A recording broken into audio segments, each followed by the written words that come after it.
नमस्कार मु जगदीश आपणक ପାଇଁ ନେଇକି ଆସିଛି ଆଜି ସକାଳର କେତୋଟି ଗୁରୁତ୍ୱପୂର୍ଣ୍ଣ ଖବର ସେଥିପାଇଁ ଭିଡିଓଟିକୁ ଶେଷ ପର୍ଯ୍ୟନ୍ତ ଦେଖିବାକୁ ମୋର ଅନୁରୋଧ। ଚାଲନ୍ତୁ ଆଜି ସକାଳର ଖବର ଉପରେ ନଜର ପକାଇବା। ଆଜିର ପ୍ରଥମ ଖବର, ଆଜି ବନ୍ଦ ରହିବ ନନ୍ଦନକାନନ ପ୍ରାଣୀ ଉଦ୍ୟାନ।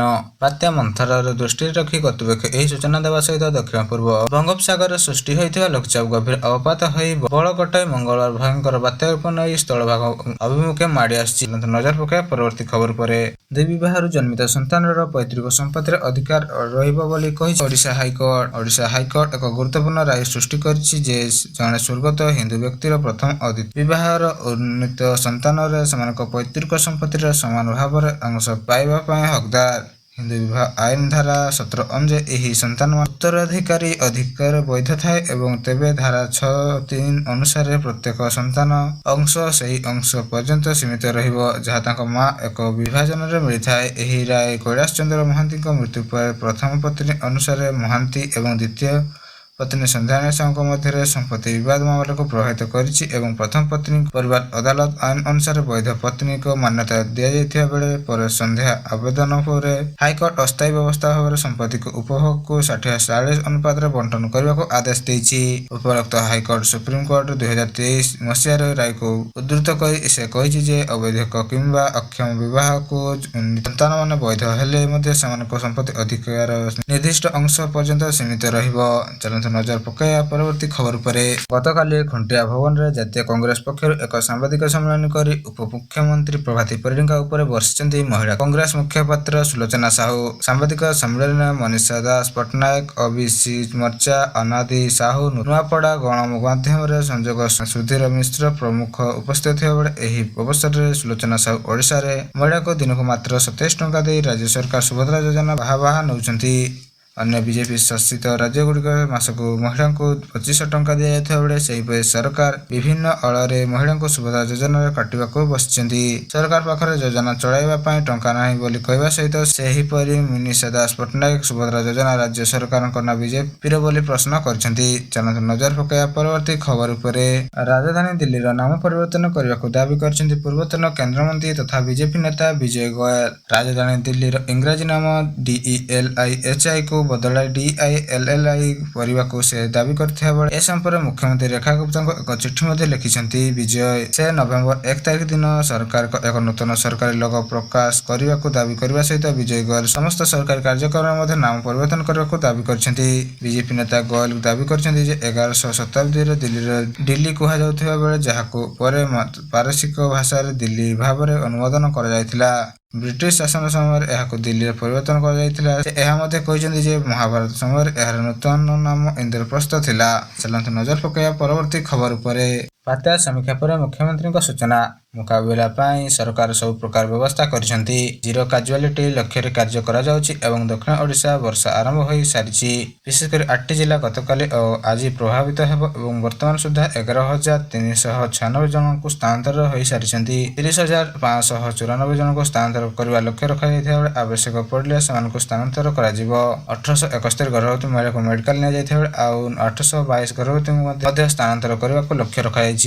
ଦକ୍ଷିଣ ଓଡ଼ିଶା ଜିଲ୍ଲା ପର୍ଯ୍ୟଟନସ୍ଥଳୀକୁ ବାରମ୍ବାର କରାଯାଇଥିବା ବେଳେ ସେହିଭଳି ବାତ୍ୟା ମନ୍ଥର ପ୍ରଭାବରେ ତତ୍ପର ହୋଇଛି ନବରଙ୍ଗପୁର ଜିଲ୍ଲା ପ୍ରଶାସନ। ସତର୍କମୂଳକ ପଦକ୍ଷେପ ସୂଚନା, ବାତ୍ୟା ସମୟରେ ଅଧିକ ସମ୍ବେଦନଶୀଳ ଥିବା ଗର୍ଭବତୀ ଓ ବୃଦ୍ଧଙ୍କୁ ସୁରକ୍ଷିତ ସ୍ଥାନକୁ ସ୍ଥାନାନ୍ତର କରାଯାଉଛି। ପ୍ରଶାସନ ଅଗ୍ରାଧିକାର ଭିତ୍ତିରେ ଜିଲ୍ଲାରେ ଚିହ୍ନଟ ହୋଇଥିବା 303 ଜଣ ଗର୍ଭବତୀଙ୍କୁ ଚିହ୍ନଟ କରି ସମସ୍ତଙ୍କୁ ସୁରକ୍ଷିତ ଭାବରେ ମା ଗୃହ ଓ 138 ଜଣ ଗର୍ଭବତୀଙ୍କୁ ସ୍ଥାନାନ୍ତର ମେଡିକାଲ ସ୍ଥାନାନ୍ତର କରାଯିବାର ସୂଚନା ଆସିଛି। ସେଠାରେ ମଧ୍ୟ 10ଟି ଅଗ୍ନିଶମ ଟିମ୍ ଓ 1ଟି ଅଟ୍ରପ ଟିମ୍ ସଜାଗ ରହିଥିବାର ସୂଚନା ଆସିଛି। ଚାଲନ୍ତୁ ନଜର ପକାଇବା ପରବର୍ତ୍ତୀ ଖବର ଉପରେ। ଭୀଷଣ ବାତ୍ୟା ମନ୍ଥର ପ୍ରଭାବରେ ପ୍ରବଳ ବର୍ଷା ଯୋଗୁଁ ଭୂସ୍ଖଳନ ଆଶଙ୍କା କରି କଳିଙ୍ଗ ଘାଟି ରାସ୍ତା ସିଲ୍ କରାଯାଇଛି। କଳିଙ୍ଗ ଘାଟି ରାସ୍ତାକୁ ବ୍ୟାରିକେଡରେ ବାନ୍ଧି ସିଲ୍ କଲା ପ୍ରଶାସନ। ଭୂସ୍ଖଳନ ଆଶଙ୍କାରେ ଘାଟି ଅଞ୍ଚଳରେ ବସବାସ କରୁଥିବା ଲୋକ ଭୟଭୀତ ଅବସ୍ଥାରେ ରହିଥିବା ବେଳେ ବାତ୍ୟାର ପ୍ରଭାବ ବି ଉଦୟଗିରି ପ୍ରବଳ ବର୍ଷା ସାଙ୍ଗକୁ ପବନ ବଢୁଛି। ସକାଳୁ ସକାଳୁ ଜିଲ୍ଲାର ଉଦୟଗିରି, ରାଇକିଆ, ଟିକିବାଲି, ଚକାପଦ ଆଦି ସ୍ଥାନରେ ବର୍ଷା ଆରମ୍ଭ ହୋଇଥିବା ବେଳେ କଳିଙ୍ଗ ଘାଟିର ପ୍ରଶାସନ ପକ୍ଷରୁ କାମ ବନ୍ଦ କରାଯାଇଛି।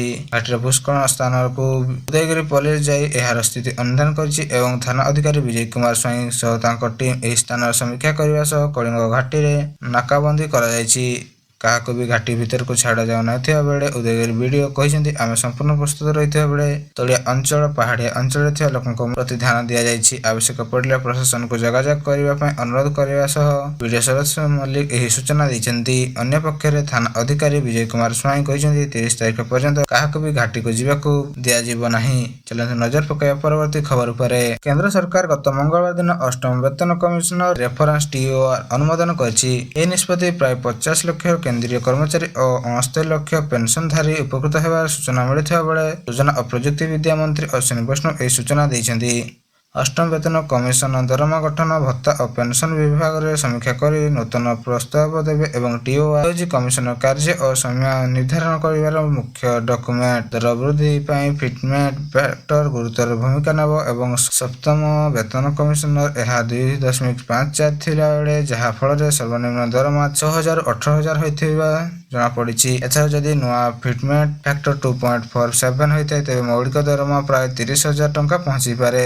ଉଦାହରଣ ସ୍ୱରୂପ ବର୍ତ୍ତମାନ ଯଦି କାହାର ମୌଳିକ ଦରମା 18,000 ଟଙ୍କା ତେବେ ନୂତନ ହିସାବରେ ସେହି ଦରମା 44,460 ଟଙ୍କା ପର୍ଯ୍ୟନ୍ତ ବଢ଼ିପାରେ। ମୋଟ ଦରମାର ଘରଭଡ଼ା ଭତ୍ତା ଏଚ୍ଆର୍ଏ ଓ ମହଙ୍ଗା ଭତ୍ତା ଡିଏ ଅନ୍ତର୍ଭୁକ୍ତ ହୋଇଥିବା ବେଳେ ମେଟ୍ରୋ ସହରରେ ଏଚ୍ଆର୍ଏ 30% ଓ ଟାୟାର 2ରେ 20% ଏବଂ ଟାୟାର 3ରେ 10% ହେବ। ଚାଲନ୍ତୁ ନଜର ପକାଇବା ପରବର୍ତ୍ତୀ ଖବର ଉପରେ। ମୁଖ୍ୟମନ୍ତ୍ରୀ ମୋହନ ଚରଣ ମାଝୀ ମଙ୍ଗଳବାର ଓଡ଼ିଶା ଭିଜିଲାନ୍ସକୁ ପ୍ରଶଂସା କରି କହିଛନ୍ତି ଯେ ସଂସ୍ଥାଟି ତାଙ୍କ ଆଶଙ୍କାକୁ ଭୁଲ ପ୍ରମାଣ କରିଛି। ପୂର୍ବତନ ସରକାର ସମୟରେ ଛୋଟ ଅପରାଧୀଙ୍କ ଧରି ବଡ଼ ଦୋଷୀଙ୍କୁ ଛାଡ଼ି ଦିଆଯାଉଥିବା ପ୍ରଥା ଚାଲିବ ବୋଲି ଭାବୁଥିଲେ କିନ୍ତୁ ଭିଜିଲାନ୍ସ ନିରପେକ୍ଷତା ଦେଖାଇଛନ୍ତି।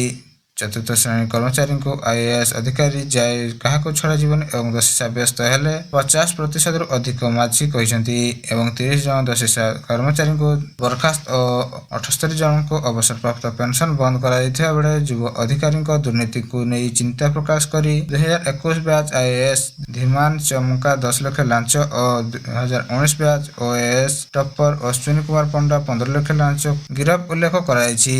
ଏଆଇ ଓ ମେସିନ୍ ଲର୍ଣ୍ଣିଂ ବ୍ୟବହାର କରି ଦୁର୍ନୀତି ଓ କ୍ରିପ୍ଟୋକରେନ୍ସି ନିବେଶ ଧରାପଡ଼ିବାର ପରାମର୍ଶ ଦେଇଥିବା ବେଳେ ଜନଧନ ଆଧାର ଓ ମୋବାଇଲ ସଂଯୋଗ ଦୁର୍ନୀତି ରୋକିବା ବୋଲି କୁହାଯାଇଛି।